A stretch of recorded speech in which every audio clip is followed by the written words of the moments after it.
Hello everyone, आप सभी को मेरा नमस्कार और आपको हैप्पी न्यू ईयर।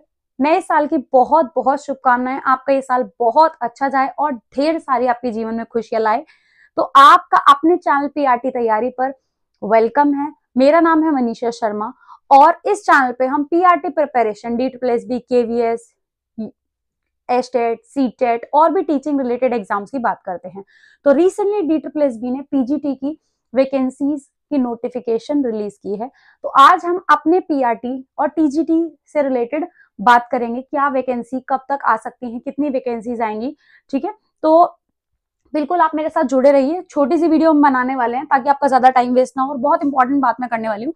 तो पीजीटी का, क्योंकि मैं पीजीटी नहीं हूँ तो मैं पीजीटी की कोई बात नहीं करूंगी, सिर्फ मैं इतना बताऊंगी कि 432 वैकेंसीज हैं और 16 जनवरी से फॉर्म भरे जाएंगे और एज जो है चेंज हो गई है और भी बहुत सारे चेंज आए हैं। तो आप प्लीज अगर पीजीटी की प्रिपरेशन कर रहे हैं तो जाके चेक कर लेना, ठीक है। उसके बाद बात चल रही है कि पीआरटी की वैकेंसीज की। तो देखो मैं आपको बता दूं, पीआरटी मतलब प्राइमरी टीचर, ठीक है। तो इसकी जो वैकेंसीज हैं DSSB में 3 जो स्कूल्स हैं या डिपार्टमेंट मान लो आप, तो एक एमसीडी, डीओई और एनडीएमसी के स्कूल्स जो हैं, वो जो डिपार्टमेंट है वो रिलीज करती हैं, ठीक है। तो एमसीडी, डीओई और एनडीएमसी, और टीजीटी में सिर्फ एनडीएमसी और डीओई रिलीज करती है वैकेंसीज को। तो जैसा कि अभी वैकेंसी कितनी आएंगी और कब आएंगी, बहुत टाइम से शोर मच रहा है आएंगी भी या नहीं आएंगी, तो बच्चे बहुत ज्यादा ना ऐसा हो चुके हैं, उनका मोटिवेशन बहुत कम हो गया है। तो देखो बिल्कुल निराश होने की जरूरत नहीं है, आपके लिए एक उम्मीद की किरण आई है पीजीटी की वैकेंसीज, ठीक है। तो देखो रिक्वेजिशन जब भेजा कि भाई बता दो DSSB ने कि किस डिपार्टमेंट को कितने टीचर्स चाहिए, ठीक है। तो रिक्वेजिशन जो है सिर्फ एमसीडी ने भेजा, डीओई और एनडीएमसी का भी कोई भी रिक्वेजिशन नहीं भेजा गया है, उनकी तरफ से कोई वैकेंसी अपडेट है नहीं। तो किसी ने आरटीआई जो है फाइल किया था, ठीक है, तो मैंने देखी थी फोटोज, बहुत ज्यादा सर्कुलेट हो रही थी। तो उसमें आरटीआई के रिप्लाई में 1147 वैकेंसीज एमसीडी ने रिक्वायरमेंट में दी हैं। और ये जो आपका नोटिस या फिर जो आरटीआई का रिप्लाई था, सॉरी नोटिस नहीं, जो आरटीआई का रिप्लाई था वो उन्होंने बता दिया और 3/12/24 के अराउंड ही आपको बिल्कुल बता दिया कि भाई वैकेंसीज भी आएंगी, हम काम भी कर रहे हैं और इतनी वैकेंसीज की रिक्वायरमेंट है। तो देखो 1000 वैकेंसी कम नहीं होती, बहुत होती है, 1147, ठीक है। तो बहुत होती है ये, ऑल्दो कम है लेकिन फिर भी बहुत है, ठीक है। अब उन्होंने बताया है कि नर्सरी में भी 1261 1261 पोस्ट खाली हैं। अब बात चल रही है कि देखो डीओई और एनडीएमसी जब देंगे तब देंगे, लेकिन 1147 वैकेंसीज तो आएंगी ही आएंगी। देखिए अब DSSB ने जैसे कि पीजीटी का रिलीज कर दिया तो DSSB अब एक्टिव हो गई है, ठीक है। तो अब क्या है, वो वैकेंसी रिलीज करेगी और भी डिपार्टमेंट में जिसकी भी जरूरत होगी, ठीक है। तो DSSB पहले पीजीटी, टीजीटी, पीआरटी इस तरीके से रिलीज करेगी वैकेंसीज, ठीक है, और ऐसे ही करती है।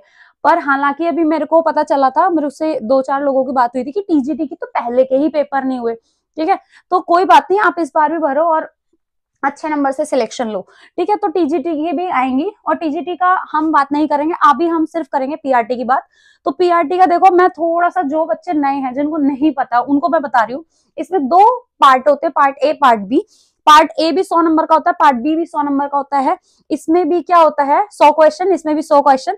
इसके अंदर 5 पार्ट होते हैं, English, Hindi, maths, reasoning, GK, 20-20 number के होते हैं, 20 क्वेश्चन, ठीक है। और 1 नंबर का एक क्वेश्चन, 0.25 की नेगेटिव मार्किंग होती है, 2 घंटे का पेपर होता है, 200 क्वेश्चन होते हैं। एज लिमिट 30 साल होती है जनरल वालों की पीआरटी के लिए, ठीक है। और दिल्ली के जो ओबीसी है वो 3 साल उनको रिलैक्सेशन मिल जाता है, और जो SC/ST कैटेगरी हैं वो 5 ईयर्स रिलैक्सेशन मिल जाता है, ठीक है जी। तो अब बात चल रही है कि अगर कोई अदर स्टेट ओबीसी है तो उसको ओबीसी में नहीं काउंट किया जाएगा, उसको जनरल में काउंट किया जाएगा। उसके बाद क्वालिफाइंग मार्क्स कितने हैं, क्वालिफाइंग मार्क्स का क्या सीन है कि आपको पार्ट ए और पार्ट बी दोनों में ही इंडिविजुअली 40-40% मार्क्स चाहिए। कहने का मतलब क्या है, 100 में से 40, 100 में से 40। अगर एक में भी 40 नंबर नहीं होंगे 100 में से, तो दूसरा पार्ट चेक ही नहीं होगा। उसके बाद एक्स्ट्रा मार्क्स जो कट ऑफ के लिए चाहिए वो तो चाहिए, ठीक है। तो कहने का मतलब यह है कि अगर पार्ट ए में 40 नंबर नहीं होंगे तो पार्ट बी चेक नहीं होगा, चाहे आपका पार्ट बी कितना ही अच्छा और जबरदस्त और हाई स्कोर वाला गया हो, ठीक है। और पार्ट बी में भी अगर 40 नंबर स्कोर नहीं करोगे तो पार्ट ए चेक नहीं होगा। तो ओवरऑल दोनों में 40% नंबर आना जरूरी है यूआर के लिए। ओबीसी दिल्ली वालों को 35% और SC/ST को 30%। 30% मतलब 30 मार्क्स, 35 मतलब 35% मतलब 35 मार्क्स। ठीक है जी। तो अब बात चल रही है, मैंने आपको समझा दिया पार्ट ए का क्या सीन है। पार्ट बी में क्या है, teaching related, pedagogy, psychology, school leadership, और क्या कहते हैं टीचिंग फिलोसफी, टीचिंग की theories, education policies, education theories, और NIOS, GLED की बुक्स, इन सबसे जो है आपका ये पार्ट बी का कंटेंट बनता है। तो अगर आपने नहीं देखा कि पार्ट बी कहाँ से पढ़ना है, कौन सी बुक्स पढ़नी है, तो आप जो है वीडियो देख सकते हो D+B पार्ट बी के बुक्स और रिसोर्सेज की। ठीक है। और अगर आपको पता करना है कि NIOS GLED कैसे कवर कर सकते हैं, तो रिसेंटली अभी जो है मैंने एक पॉडकास्ट होस्ट किया था स्वाति मैम के साथ, तो उसको भी देख सकते हो कि NIOS उन्होंने कैसे पढ़ी थी, कम समय में बहुत अच्छे से उन्होंने कैसे स्कोर किया और रैंक 8 कैसे लेकर आई। ठीक है। तो ये सब तो हो गई आपकी मेन बात। अब मैं बता दूं कि वैकेंसीज जो हम सोच रहे हैं कब तक आएगी, क्योंकि मुझसे बहुत सारे एस्पायरेंट्स क्वेश्चन कर रहे थे कि मैम कब तक वैकेंसी आएगी, कितना टाइम है, कितना नहीं है, कितना टाइम मिलेगा, कैसे मैं प्लान बनाऊं। तो मैं आपको बहुत क्लियर कर दूं, देखो इलेक्शन जल्दी हैं, आएंगी तो इलेक्शन से पहले आ जाएंगी, नहीं तो फिर इलेक्शन के बाद आएंगी, पर वैकेंसी आएंगी ही आएंगी। ठीक है। ये खिंच नहीं सकती। ठीक है। तो आप ये मान के चलो कि अगर इलेक्शन से पहले भी आ गई, ठीक है, मान लो इलेक्शन से पहले आ गई, इलेक्शन के बाद, तो आपके पास 3-4 महीने हैं अच्छे से प्रिपरेशन करने के। आप ये मान के चलो कि 3-4 महीने तो आपके पास है ही। हालांकि क्या होगा कि पहले PGT के फॉर्म भरे जाएंगे, TGT के फॉर्म भरे जाएंगे, तो सीक्वेंस भी वही होगा पेपर का। ठीक है। लेकिन स्टिल आप ये मान के चलो कि आपके पास 3 से 4 महीने हैं। ठीक है। और उसमें आपको अपनी जबरदस्त तैयारी करनी है, और 3-4-5 महीने अगर आप पहले से पढ़ रहे हो ना, तो बहुत है। अगर आप डेडिकेशन और फोकस के साथ पढ़ाई करना शुरू कर दो। तो यहाँ पे इस वीडियो पे तो बहुत सारे लोगों ने वीडियो बना दी है, वैकेंसीज आएंगी नहीं आएंगी। मेरा यहाँ पे मुद्दा ये नहीं था, मेरा मुद्दा यहाँ पे कुछ और था। फिर अब हम उस पर बात कर लेते हैं। ठीक है। कि वैकेंसीज तो आएंगी, कितनी आएंगी वो आपको थोड़ा पता चल ही गया है। कब तक आएंगी, इलेक्शंस के जस्ट पहले आएंगी या इलेक्शंस के खत्म होने के तुरंत बाद आ जाएंगी। तो आप ये मान के चलो कि अगर आपके इलेक्शन से पहले भी आ गई, आप पॉजिटिव सोच के चलो, तो 3-4 महीने तो हैं। तो अब करना क्या है, तो देखिए वैकेंसी अपडेट से रिलेटेड जो है बहुत लोगों ने वीडियो बनाई है, लेकिन मेरा मुद्दा यहाँ पे वैकेंसी के बारे में बताना तो था ही, पर मैं यहाँ पर आपसे बात करने आई हूँ, गाइड करने आई हूँ कि अगर मैं आपकी जगह होती तो मैं क्या करती। ठीक है। तो मैं अपने सजेशन देने आई हूँ। सजेशन आपकी अपनी पर्सनल चॉइस है, आप ले भी सकते हो और नहीं भी ले सकते हो, आपको ठीक लगे तो मान लेना। ठीक है। तो अब बात चल रही है कि अगर मैं आपकी जगह होती, सबसे पहले ये मान के चलती कि 3-4 महीने हैं, तो मैं किस तरीके से प्लान करूं कि मेरा जो भी मैंने किया हो वो पूरा हो जाए। अगर कुछ नहीं आता तो मैं उसको पढ़ लूं और रिवाइज कर लूं। ठीक है। तो सबसे पहले तो मैं तमीज से 10-12 घंटे पढ़ना शुरू करती, और जब मैं प्रिपेयर कर रही थी तभी भी मैं इतने घंटे पढ़ती थी। ठीक है। ट्यूशन मिलाकर। ठीक है। तो 12-14 घंटे मेरे कहीं भी नहीं जाते थे। उसके बाद बात चल रही है कि focus on improving weak areas. देखो मैं बताने वाली हूँ कि बहुत सारे लोगों के मेरे पास मैसेज आ रहे थे कि मैम मैथ्स जो है ना बहुत दिक्कत कर रहा है, मतलब मैं क्या करूं, क्या मैं कोचिंग ले लूं, पर कोचिंग में जो है ना बहुत बड़ा बैच है। ठीक है। और यूट्यूब पे भी बहुत लंबी लंबी वीडियोस हैं, पर मेरा मैथ्स बहुत वीक है, ऐसा कुछ बता दो कि 15 नंबर आ जाए। देखो सबसे पहली बात बता दूं कि कोई भी तरीका नहीं है बचने का। पढ़ना तो पढ़ेगा, चाहे आज पढ़ लो, चाहे कल पढ़ लो, चाहे परसों पढ़ लो। जितने भी मेरे कुछ ऐसे भी लोगों से बातचीत हुई थी जो बहुत लेट हो गए, जिन्होंने गलतियां कर करके ये रियलाइज किया कि कमजोरी पे तो काम करना पड़ेगा। जब तक आप अपनी कमजोरियों पे काम नहीं करोगे आप फंसे रह जाओगे। आप उसको इग्नोर मत करो। आपका जो भी वीक सब्जेक्ट है ना, प्लीज उसकी सबसे पहले टांग पकड़ लो और उसी को ठीक करो। ठीक है। तो अगर आपका मैथ्स है, जीके है, जो भी सब्जेक्ट है, हिंदी है, किसी का हिंदी हो सकता है, किसी का इंग्लिश हो सकता है, किसी का मैथ्स हो सकता है। ठीक है। सबका अलग होता है। हिंदी मीडियम वालों का इंग्लिश वीक होता है, इंग्लिश मीडियम वालों का हिंदी वीक होता है, किसी का मैथ्स वीक होता है। ठीक है। किसी का जीके वीक हो सकता है। तो डिपेंड करता है आपका क्या है। तो सबसे पहले मैं बात बता रही हूँ कि अपने वीक सब्जेक्ट को थोड़ा सा ज्यादा ध्यान दो। ठीक है। आपको मैथ्स नहीं समझ आ रही, मैथ्स वीक लग रही है, तो मैं आपको यही बोलूंगी अभी से आज से कोई भी एक अच्छा कोर्स ले लो। आपको यूट्यूब से पढ़ना है, फ्री में क्लासेस है। आपको लग रहा है पेड लेना है, तो आप चाहे ऑनलाइन ले लो चाहे ऑफलाइन ले लो। आपको लग रहा है ऑनलाइन में वो वाली बात नहीं है, तो आप अपने आसपास में देख लो कि कोई बहुत अच्छा इंस्टीट्यूट है जो सिर्फ मैथ्स की कोचिंग देता है, तो प्लीज आप वहां पे चले जाओ। लेकिन इस चीज में कोई भी लापरवाही मत करो। मैं फिर से बोल रही हूँ, आपका जो भी सब्जेक्ट वीक है उसको ज्यादा ध्यान दो, उस पे काम करो। ऐसी कोई चीज नहीं है जो सुधर नहीं सकती, कोई भी कमजोरी नहीं है जो जिसको टाइम देते हो ना वही अच्छा हो जाता है। ठीक है। और अपने आपको बार बार बोलना शुरू करो, यार मैथ्स तो मुझे बहुत पसंद है, मैथ्स तो मेरी बहुत स्ट्रांग है। बार बार अपने आपको ये बोलो तभी स्ट्रांग होगी। बोलते रहोगे वीक है तो वीक ही रह जाएगी। उसके बाद प्रैक्टिस करती मैं, पढ़ाई तो मैं शुरू कर ही देती, साथ साथ में मॉक देना शुरू कर देती रेगुलर बेसिस पे। संडे टू संडे तो वो फुल वाला देती ही देती, पर रोज के डेली बेसिस पे हर सब्जेक्ट के क्विज देती और पीवाईक्यूज करती, जो कि मैं करती थी। ठीक है, मैं अपनी बात बता रही हूँ कि क्या आपको सक्सेस की तरफ लेके जाएगा, क्या आपको सिलेक्शन दिलवाएगा। ठीक है, उसके बाद बात चल रही है कि मॉक क्विज पीवाईक्यूज तो चलते ही चलते मेरे, वो डेली में पार्ट बन जाते। उसके बाद देखो, टाइम है सबके पास 24 घंटे, लेकिन कौन उसको कैसे यूज कर रहा है वो डिपेंड करता है। कई लोग जो होते हैं, एक होता है फोकस वर्क, एक होता है डिस्ट्रैक्टेड वर्क। इसका मतलब क्या है, एक तो मैं 4 घंटे तमीज से बैठ के पढ़ी हूँ, पोमोडोरो टेक्निक का यूज करके बैठी हूँ, पढ़ रही हूँ, ब्रेक ले रही हूँ, बैठी हूँ, पढ़ रही हूँ, ब्रेक ले रही हूँ। ठीक है, एक बच्चा है, पढ़ रहा है, थोड़ा सा बात कर ली, थोड़ा सा कुछ खा लिया, थोड़ा सा फोन चला लिया, थोड़ी सी रील देख ली, किसी से फोन बात कर दी, बैठा तो वो 6 घंटे, लेकिन पढ़ा कितनी देर। ठीक है, तो सबसे पहले तो टाइमर लगा के पढ़ाई करना शुरू करो। जो भी आप कर रहे हो ना, क्वांटिफाई करो उसको। क्वांटिफाई समझते हो आप? क्वांटिफाई का मतलब ये होता है कि अपना जो भी गोल है ना, वो मेजरेबल होना चाहिए। आप ऐसे लिखना शुरू करो, आज मैं 25 क्वेश्चन करूंगी, आज मैं 50 क्वेश्चन करूंगी, आज मैं 5 पैसेज करूंगी, आज मैं 2 पेज पढ़ूंगी। आप एटलीस्ट ट्रैक तो कर पाओ कितना किया आपने। ऐसा नहीं 2 घंटे पढ़ूंगी, 2 घंटे में आप क्या कर रहे हो किसी को पता नहीं चल रहा है। ठीक है, तो आप एक तो अपना जो भी टारगेट लिख रहे हो, डेली टारगेट्स, ठीक है, उस डेली टारगेट में मेजर वाली चीज लिखो कि हाँ, जो मेजर कर सकते हो आप। ठीक है, हिंदी के 100 क्वेश्चन करोगे, 10 पर्यायवाची करोगे, 20 विलोम करोगे, जो भी कर रहे हो क्वांटिटी में लिखो, इतना इतना। ठीक है, तो ये वाली चीज है कि टाइमर लगा के पढ़ना है, गोल्स ऐसे सेट करने हैं, फोकस्ड होने चाहिए। जब आपको पता होगा ना कि भाई आज मुझे ये करना है, तो आप क्या अपने आप साइड में कर दो, भाई आज मेरा हुआ नहीं। ठीक है, तो डिस्ट्रैक्शंस को आज ही से, अभी से एलिमिनेट कर दो। If you are using any kind of social media, please log out कर दो, वीकली एक बार यूज करना शुरू कर दो। बहुत मेंटल पीस आती है। मैं पिछले 2-3 महीने से कोई इंस्टाग्राम यूज नहीं कर रही, कोई सोशल मीडिया, फेसबुक तो मैं चलाती नहीं हूँ।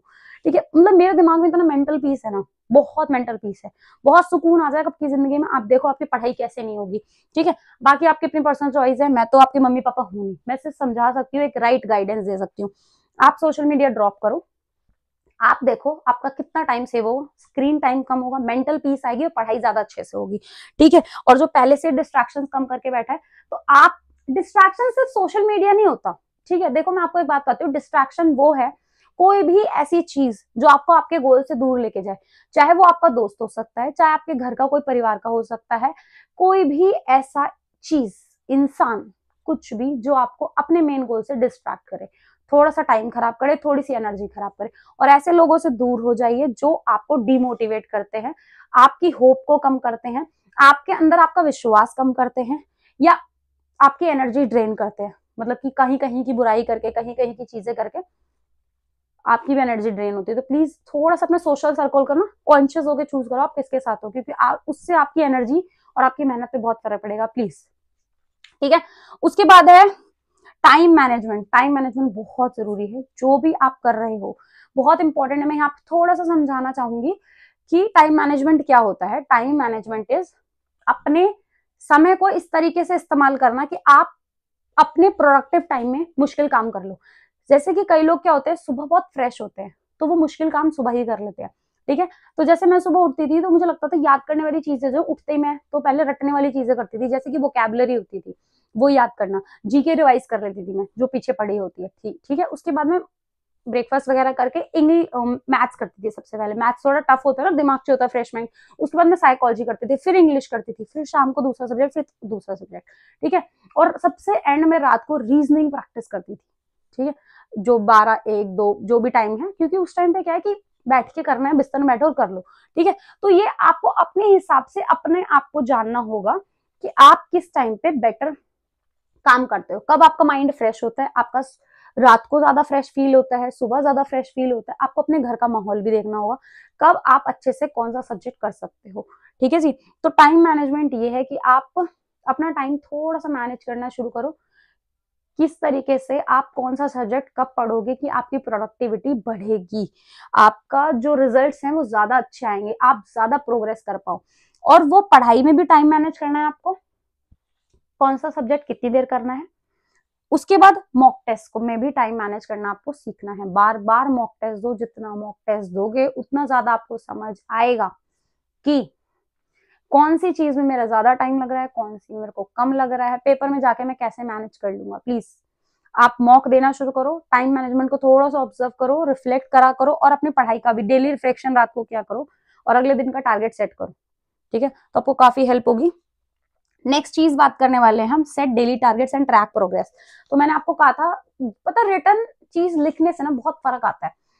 आधी चीज तो आप तभी अचीव कर रहे हो जब आप लिखते हो। तो एक तो अपना ना, मैं हर किसी बच्चे को, हर इंसान से, चाहे वो पढ़ रहा है कि नहीं पढ़ रहा है, मैं बोल रही हूँ, आपके पास एक डायरी होनी चाहिए। चाहे आप नोटबुक ले लो, डायरी ही नहीं है नोटबुक ले लो, कुछ भी ले लो, उसमें आपका ना, आप लिखो कि कल मैं उठ के क्या करूंगा, कल पूरे दिन में क्या होना चाहिए, ताकि आप रैंडम ऐसा ना घूम ना रहे हो कि मैं क्या पढ़ूंगा, चल ये पढ़ लेता हूँ। जब आपके पास कुछ फिक्स नहीं है ना करने के लिए, तो आप कुछ भी पढ़ रहे हो, और जब कुछ भी पढ़ रहे हो तो फिर कहीं भी पहुंच रहे हो। आपके पास प्रॉपर डायरेक्शन होनी चाहिए, आप किस डायरेक्शन में जा रहे हो, कौन से रास्ते से जाओगे, कौन सी बस पकड़ोगे, कितने रुपए की टिकट लगेगी। तो सेम चीज है कि आप क्या पढ़ रहे हो, क्यों पढ़ रहे हो, कौन सी बुक से पढ़ रहे हो, कितना पढ़ना है। ठीक है, आपको पता होना चाहिए, कब तक कर लोगे वो कंप्लीट। ठीक है, तो एक तो ये है, लिखना शुरू करो डेली टारगेट्स कि कल मुझे ये करना है, फिर आपको पता चलेगा कितना नहीं हो पाया, कितना रह गया है। उसके साथ साथ रात को रिफ्लेक्ट करो कि कितना नहीं हुआ और क्यों नहीं हुआ, क्या गड़बड़ हुई, कहाँ, समझ गए। तो रिफ्लेक्शन और डेली टारगेट और अपना प्रोग्रेस ट्रैक करो। एक दिन में मान लो आपने 20 वर्ड किए, हफ्ते में 140 हो गए। चलो मैं मान रही हूँ 6 दिन कर रहे हो, एक दिन आप ब्रेक पे हो, ठीक है, 120 हो गए। आप मान लो सैटरडे को रिवीजन कर रहे हो, आप 5 ही दिन कर रहे हो, तो 100 वर्ड तो हो गए हफ्ते के, और 4 हफ्ते के कितने हो गए, 400 वर्ड। वोकैबुलरी हो गई ना कंप्लीट। आपको एक दिन में रियलाइज नहीं होता, लेकिन जब आप 1 महीना, 2 महीना, 4 महीने बाद देखोगे तो you have done a lot, आप बहुत कुछ कर चुके होते हो। ठीक है जी। उसके बाद बात चल रही है कि अपना प्रोग्रेस ट्रैक करने के लिए मैं रिटर्न लिख रही हूँ। जब आप खुद लिखते हो ना अपनी डायरी में, बहुत अच्छा कॉन्फिडेंस फील होता है, यार मैंने इतना कर लिया, मैंने इतने दिन कंसिस्टेंसी से काम किया, मैं रोज इतना पढ़ रहा हूँ। ठीक है, तो बहुत आपके रिजल्ट्स में चेंज आएगा। उसके बाद है डिसिप्लिन बिल्ड करना। देखो मोटिवेशन के भरोसे मत रहो कि नोटिफिकेशन आएगी तो मोटिवेशन आ जाएगा तब मैं पढ़ लूंगा। नो, शेड्यूल क्रिएट करो। I am not saying time table बनाओ, वो 8 से 9, 9 से 10। You should have blocks, you should have around कि इतने से इतने के बीच में ये करूंगा, इससे इसमें ये करूंगा। आपको पता होना चाहिए थोड़ा सा ना, आपको टाइम का डिवाइड कर लो, टाइम को डिवाइड कर लो पूरे दिन में कि सुबह ये, उसके बाद ये, उसके बाद ये, उसके बाद ये। ठीक है, आपको थोड़ा सा आइडिया होना चाहिए कि कितने टाइम तक, कितनी देर आपको क्या करना है। ठीक है जी, तो डिसिप्लिन बनाओ। उठना है सुबह 6 बजे तो उठना ही है, रात को इतनी देर जागना है तो जागना ही है। मुझे किसी का कोई भी मैसेज आया, I don't want to talk, sorry मेरे पास टाइम नहीं है। मुझे किसी ने बुलाया है मेरे साथ चल ले, सॉरी आई कांट गो, मेरी हेल्प कर दे, sorry I can't help, I am the priority. मैं अपने लिए पहले टाइम निकालूंगा। ठीक है, तो डिसिप्लिन बनाओ। डिसिप्लिन का सिंपल सी डेफिनेशन समझा देती हूँ मैं। काम करने का मन नहीं है तो भी करो, क्योंकि आपको जॉब लेनी है। आप सोचो कि I want this kind of आराम, और आई वॉन्ट वो वाला आराम की हर महीने बहुत अच्छी सैलरी आ रही है, छुट्टियों में भी मेरे पास सैलरी आ रही है, और मैं जो भी खरीदना चाहता हूँ मैं आराम से खरीद सकता हूँ, किसी और पर डिपेंडेंट होने की जरूरत नहीं है। मुझे बहुत अच्छे से रिकॉग्निशन मिलेगी, लोग रिस्पेक्ट करेंगे, मेरे पास एक जॉब होगी, मैं भी अपने आप को प्रूव कर पाऊंगा। आप देख लो कि व्हाट डू यू वांट थोड़ा देर का रिलैक्सेशन, थोड़ी देर और सोना, थोड़ा सा फोन चलाना, या वो वाला रिलैक्सेशन, इट्स योर चॉइस।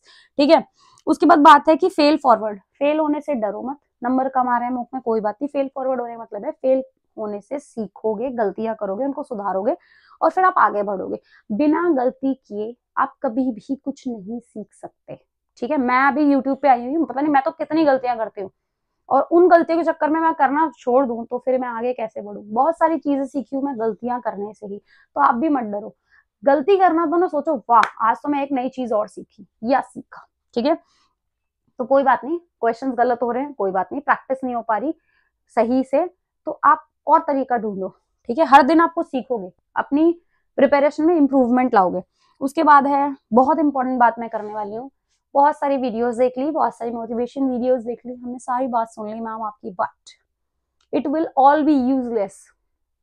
आज से एक्शन लो और अभी एक्शन लो। ठीक है, इसका क्या मतलब है, अगर आपको लग रहा है मेरा कोई वीक है एरिया, कोई सब्जेक्ट, और मुझे उसका कोर्स लेना है या पढ़ना शुरू करना है, उसको ज्यादा टाइम देना है, तो आज से टाइम दो, अभी उसका कोर्स खरीद लो। कोई बुक मंगानी है, मान लो पार्ट बी की आपको जो सरोहा पब्लिकेशन की बुक है एजुकेशनल साइकोलॉजी की, जिसमें PYQs है वो खरीदनी है, अभी ऑर्डर करो या कल ही सुबह जाओ मार्केट से लेकर आओ, ठीक है। आज से पढ़ना शुरू करो, चाहे आप 10 क्वेश्चन करके सो, पर करो। एक्शन के लिए मोमेंटम बनाओ, शुरू कर दो बस। जब मतलब मैं आपको बता रही हूँ, आप कुछ भी शुरू करना है ना, 1 2 3 4 5 गिनो और उठ के पढ़ना शुरू कर दो, कुछ भी करना शुरू कर दो। जब आप एक बार मोशन में आ जाते हो ना, तो फिर मोशन में ही आ जाते हो, ठीक है। तीसरी चीज मैं बोल रही हूँ, अपनी हेल्थ का पूरे टाइम ख्याल रखना। ठंड बहुत है, पैक होके रहो, क्योंकि अगर आप एक दिन भी बीमार हो गए तो आप मतलब अफोर्ड नहीं कर सकते वो एक दिन का लॉस पढ़ाई का, ठीक है। अपना खाओ पियो, एक्सरसाइज करो, रेस्ट करो, अच्छे से सो, बाकी सारी चीजें सेकेंडरी, आपकी हेल्थ सबसे इंपॉर्टेंट है। हेल्थ सही रहेगी तो आप अच्छे से पढ़ाई कर पाओगे। अगर किसी को जॉब छोड़नी है, भाई प्राइवेट जॉब कर रहा है, उसको लग रहा है मैं पढ़ नहीं पाऊंगा, देखो अभी 3 4 5 महीने हैं, ठीक है। आप जॉब छोड़ दो अगर आपको लग रहा है कि जॉब छोड़नी है मुझे, मैं पढ़ नहीं पाती हूँ या मुझे टाइम मैनेज नहीं कर पाती हूँ, आपका मन है अंदर से जॉब छोड़ने का, छोड़ दो, इसी महीने छोड़ दो, ठीक है, और पढ़ना शुरू करो। किसी को लग रहा है मैं घर पे नहीं पढ़ पाती, मुझे लाइब्रेरी ज्वाइन करना है, तो लाइब्रेरी ज्वाइन कल से ही कर लो।